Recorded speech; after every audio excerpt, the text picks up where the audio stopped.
쉰들러 리스트라는 영화는 스티븐 스필버그 감독이 실제로 있었던 일을 바탕으로 만든 영화입니다. 2차 세계대전 당시 히틀러와 독일군은 600만 명이나 되는 유대인들을 학살했습니다.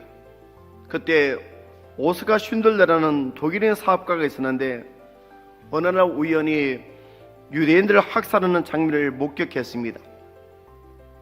그는 그것을 목격하기 전까지만 해도 유대인은 마땅히 죽어야 할 민족으로 생각했었습니다.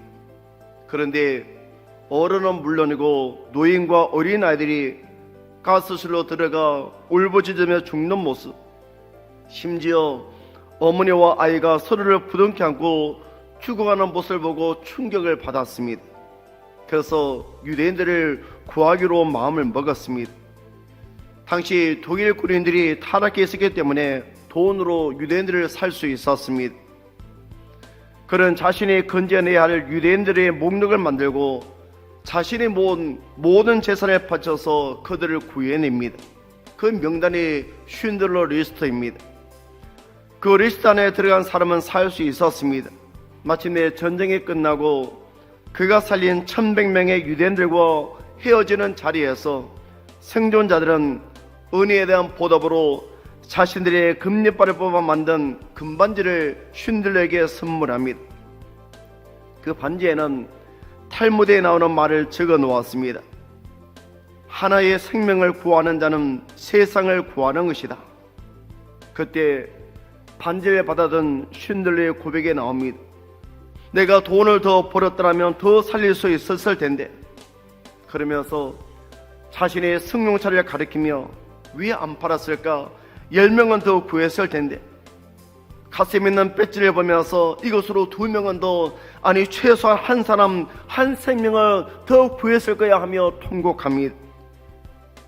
저는 오늘날 교회가 직면하고 있는 가장 큰 문제가 있다면 조직이나 프로그램이 아니라 복음에 대한 열정을 잃어버린 것이다 생각합니다.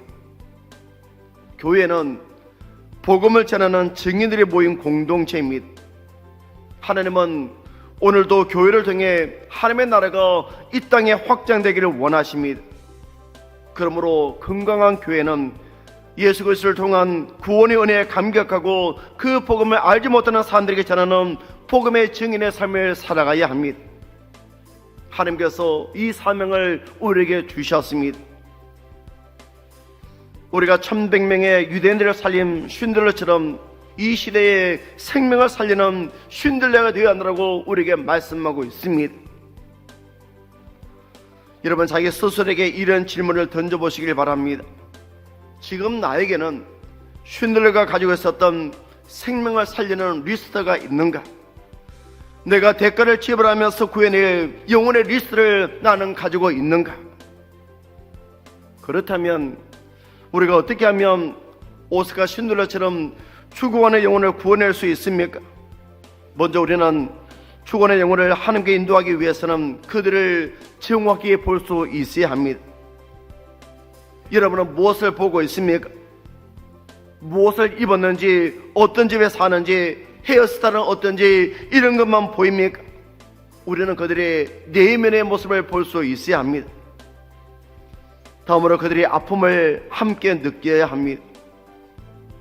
왜냐하면 우리가 하나님께로부터 불쌍히 여김을 받았기 때문입니다. 그러므로 우리는 불쌍히 여기는 마음으로 이웃을 바라보아야 합니다. 아울러 예수님은 한 영혼이 사망의 길에서 벗어나 구원의 길로 돌아서는 것이 쉬운 일이 아님을 아셨습니다. 그 뒤에 있는 막강한 악의 세력을 보셨습니다. 그래서 우리에게 말씀하십니다. 쉬지 말고 기도하라.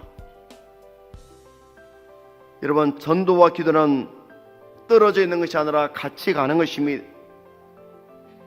우리는 하나님께서 주신 복음을 전하는 사명을 가지고 세상으로 나가야 합니다. 그러므로 우리는 주님 부르시는 그날까지 복음의 증인되는 삶을 살아가야 합니다.